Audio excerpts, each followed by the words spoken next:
What do you know about money? What are the different category of money? Can you think about it? I know sometimes we're talking about having problem with money, but we're not always able to clearly specify what kind of money we're talking about. We tend to be mixing everything together.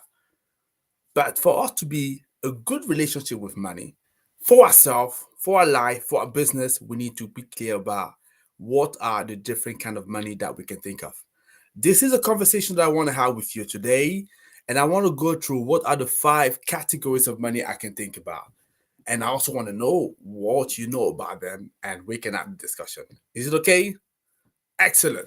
So, welcome again to Renewables and Money. So, my name is Tony Chiu. I'm the founder and CEO of Renewables in Africa. And the purpose of this code is very simple. We want to demystify the renewable energy sector for you. But for this one in particular, what we want to do is to talk about the business of running a renewable energy business. Why? Simply because we could see there is a lot of company out there doing great work, but are struggling to make money, are struggling to make sure that they can understand what they can do to make their business become profitable. I was one of them. Definitely, I've done work to make sure that I'm here still today talking to you about that. And this is what I want to be talking. Yeah. So if you like what we're doing, there's a free thing that I like you to do. Definitely, I want to say you want to subscribe to all our channel because we actually broadcasting from five platforms. We have LinkedIn, we have YouTube, we have Facebook, we have Twitter, and we have Telegram. Definitely make sure that you connect from one of them because I'm pretty much certain at least one will be of interest for you. Ideally, I like you to connect to all of them, right? But pick at least one and ideally all of them. That'd be great. The second thing that I want you to be doing is to leave a message. Why do you leave a message? Because I want to know what you are thinking. I want to know whether what we are doing is interesting for you. And also, I want to gauge your opinion. I want to see what you are thinking. Yeah. So that's the reason I'm saying I want you and I'm begging you to leave a message, right? I want to know what you're thinking about. And the third thing, it's simply to share. Why am I talking about sharing? Simply because I know by doing it, we be able to access some people that want to be connected to this channel but don't have access to it just yet. May not have the link, may be interested by the information that we're talking about with sharing. Yes, and you are the person who can make it happen for them. So if you follow me right now, because I know there are some people looking at me, please just share right now, right now. That's what you want to do, right? I'm hoping that by the time I look at the recording, some of you would have heard me. But also, I want to thank you because there are more and more of you actually following us. So sending comment and leaving me the message, and definitely appreciate that. And your contribution is very, very valuable. And it's because I know there are people like yourself that I keep on doing what we are doing, my team and I. Okay, let's come back in the topic of today. But before we dive properly into the topic, because I always like to share a couple of anecdotal evidence or situations that I think for me actually reflects quite well what we're seeing in the market, right? So I was talking to let's say a potential customer, potential client. So not client, yeah, potential client. So this client is interested for us to help them to raise awareness about their product in order for them to make more sales because that's what we do, right? So we've discussed, so we thought about a plan that we can put in place for them to help them. Yeah. So, and they actually based in somewhere in Africa. I'm not going to go further than that, right? Because the location is not the problem per se, but the story is what I would like you to hear. So he came back to me and he said, "Listen, I'm very interested, but at the moment because I'm not the only decision maker, so we can't go for awareness campaign right now, and we believe that okay, it's better for us to do it when you're actually launching a new product sometime next year." Yeah, so that's what he says. And that's actually quite interesting, right? It's interesting because that's the kind of remark that we get from time to time, right? Regularly from people. And the question that sometimes I want to ask, right? So when you say that you want to do it next year, next time, yeah? So it's almost like you are selling orange, you're in the marketplace. and you saying to yourself, listen, I don't want to be start shouting and making noise right now to sell more orange. And I'd rather wait for the time when I have, a new supply of orange, right? Because it comes from a new supplier.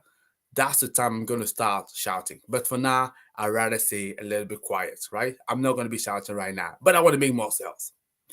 So the question I'm going to ask you, so if you just say that you're selling your orange in the marketplace, you want to make more sales, but you don't want to make more noise at the moment. You're waiting for the new supply of orange.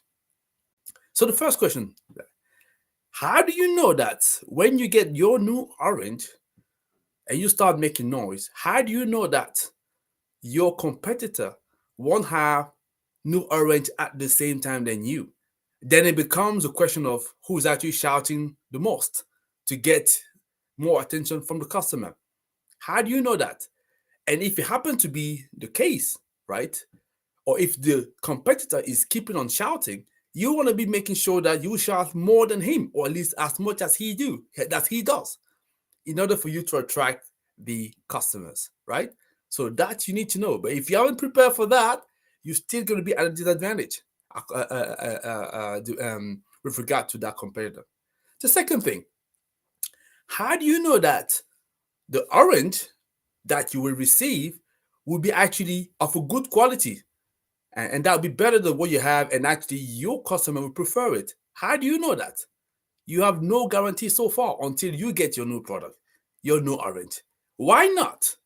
With what you already have at your disposal, what has already been proven, it's a good enough product for you to be selling some. Why not using that and already start just making more sale of it, making more noise just to get people to buy already what is already been proven and what they like? Why wait for the new product to start doing that? The third point, how do you know that you're still going to be in that marketplace?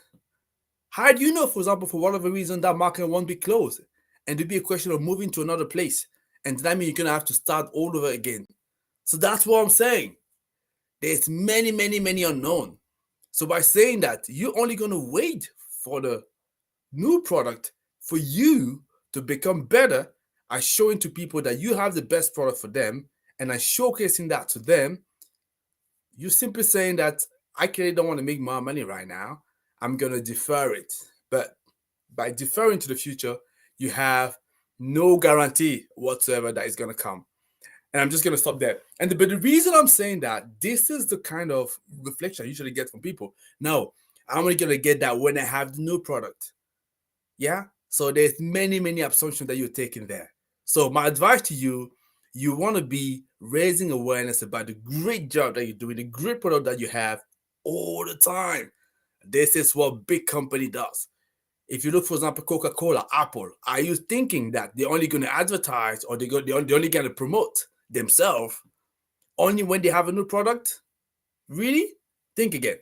And that's what I'm saying. There's no reason why those companies will do it and you won't do the same. That's the kind of thinking that you want to have. And all of it, like I say, it's for you to generate more money. And that's what it's all about. And the topic of today, I wanted to say, you also have to be very clear when you're talking about money, especially because sometimes as an entrepreneur, as a leader, as a professional, we're mixing everything, right? So we say you want more money, but which more money do you want? Do you even understand what are different categories, right? I'm sure many of you do, but some won't. But at least even if you do, let's make it clear for all of us, right? Why am I saying that? Because I have had to make it clear for myself in order for me to know exactly now how am I going to progress moving forward. And I know in this industry, the way I've looked at it, we're always a bit afraid or shy talking about money. But we say, no, money come second. Okay, that's fine. And say, money, don't think too much about the money, it will come. No, it will come if you think about it. And it will come if you know how to manage it. You need to earn it, you need to keep it, you need to multiply it, right? So that's what I do. Anyway, the different kind of categories of money. So what do you know about that? So if you know, please drop in the comment in the chat, and I'll be able to discuss about that. So I thought today I want to talk to you about the 5 categories as I see it and as I've learned it. so that it makes it very clear. Because looking at those different categories, we don't necessarily have the same relationship with that.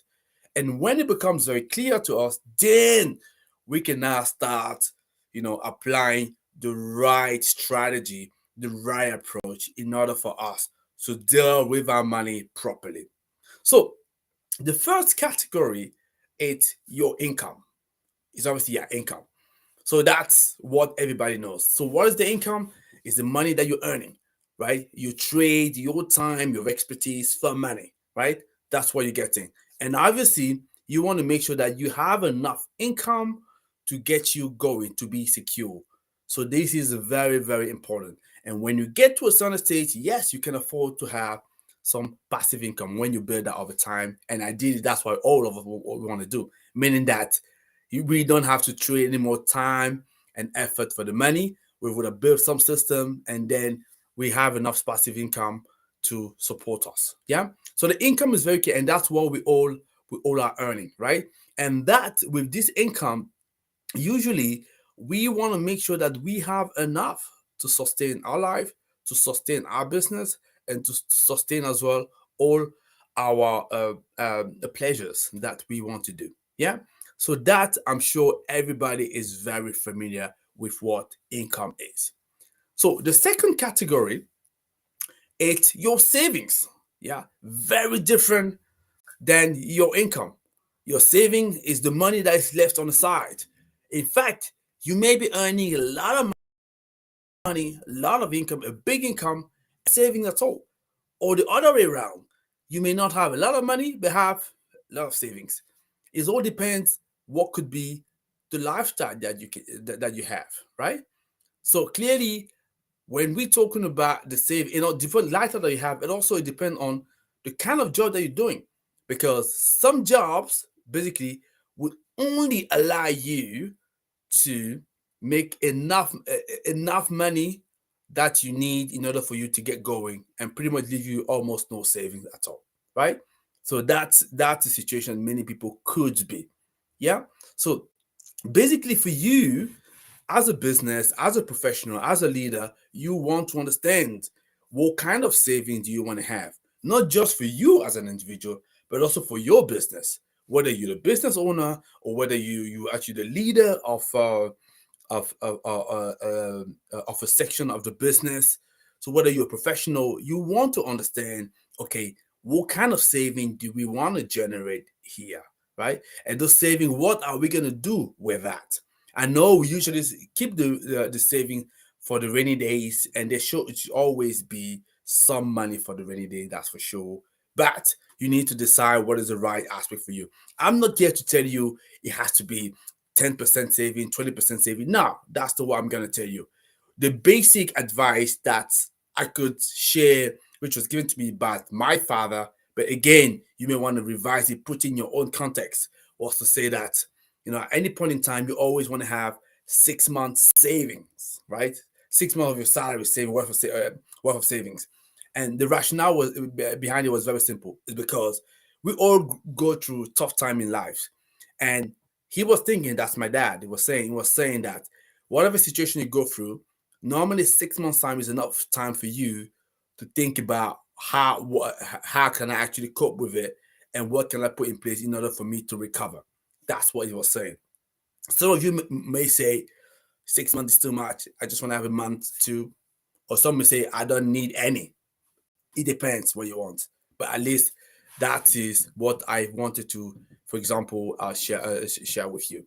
So savings is the second part of the second category of money that I can think of. So the third is your debt. Obviously, yes, debt. That's the money that you would have borrowed. You would have borrowed that either to a bank, either to somebody else, basically a lender that give you the money, and with that money you do something with it. And obviously, you are supposed to give it back at some point in time, looking at depending on what are the terms of conditions, and that you need to manage that very, very much properly. So many businesses will have debt, right? And not all debt are bad debts. In fact, as you grow as a business, there always comes a time where you need some kind of debt, right? Some people might be saying, no, I don't need debt at all. No problem. That's fine. But does it mean that you're always going to have the cash flow needed for you to be able to carry out all the operation that you need? That's a question you want to be asking yourself. What I know, for example, is even when you are using actually business cards, when you use the business card, this is a type of debt, right? No, sorry, credit. I'm going to say this type of debt because you paying, with some money that is not yours yet, and you're going to cover that back later. That for me, it's a kind of debt that you're actually contracting. So debt, it's the third category of money, right? After income, I've talked about. After saving, I've talked about debt, yeah? Then the fourth category of money that we can talk about, it's your wealth. Yeah. What is your wealth? Wealth is simply the total value of assets that you have. It could be tangible or intangible assets that you have, and you have to subtract to that the debt. What is left over is actually the proper equity that you have, and that's your wealth. So what's your wealth? So that means whenever you actually determine what's going to be your objective for the year, you want to understand, so what kind of wealth do I want to build? Do I want to be worth, I don't know, 200,000, $1 million? You have to decide, but it has to be very clear. So that's the kind of, so that means what I'm saying here, you can have a very big income, have pretty much no saving, and no wealth that you would have built. And the other way around as well. You can have very small income, but very good at making some savings, and very good even taking that saving and investing into assets that's gonna obviously grow over time. This is one thing that you can be that you can be doing is at your disposal, right? So wealth, it's basically the fourth category of money that I want to talk about. So the last one, can you guess what it is? So if you're listening, maybe you want to drop it in the chat, and I'll see whether you follow. Can you guess what is the my fifth category? That's actually the way I've seen that, right? So you may disagree, and if you disagree, that's fine. That's what I want to talk about. So the fifth category of money that I can think of here, it's what I call toxic money. Yes, toxic money. What is toxic money? Okay, toxic money. It's money that you get, that you earn, but it's associated to a very negative emotions, right? It could be, for example, it's a bad debt that I have contracted. Because like I say, all debt are not bad. Some debt, some debt are good debt. For example, if you're taking some debt to acquire an asset that's going to appreciate with time, like for example, a mortgage, right? Appreciate with time. So that's a good debt because ultimately the value of the asset will allow you to comfortably pay back for the debt and you'll still be left over with something quite interesting, substantial. The bad debt could be the other way around, right? So you're taking the debt and you're just gonna spend it into things that don't make sense, and you end up with something that becomes difficult for you to obviously to honor. By the way, I'm not making any lesson at all here. I'm simply actually talking from experience, and I've had to go through all of those kind of categories myself and decide how and why I want to do exactly. And I'm saying because I've gone and I'm going through this journey, is also good for me to share that with you so that if you happen to be also an entrepreneur, if you happen to be a business leader, if you happen to be a professional, and you're having this kind of question that's sort of coming to your mind, at least you know how to be clear about what are the different categories of money and how do you manage that. So the fifth one, as I mentioned, it was actually the toxic money, is the one with negative emotions. So that's the one you want to get rid of. It can even be a job that you're doing and you hate this job. You hate this job because you're working long hours, and if you actually compare that, on an hourly basis, you're earning almost nothing, right? It's wear you down, right? So it eats your energy and clearly makes you feel miserable. That toxic money. I've seen people around me, you know, we're doing toxic money, and we are actually doing job where we're paying what I call toxic money. Yeah, they had to quit and do something else. So this is a kind of thing that I want to say. So it's very important to be clear about that. Because I know as well, it's true by the what I've said is true for almost all the sectors. But the reason I want to specify that is because I know in our sector, renewable energy, beautiful industry, right? We know that we're serving, we're doing a greater good to society.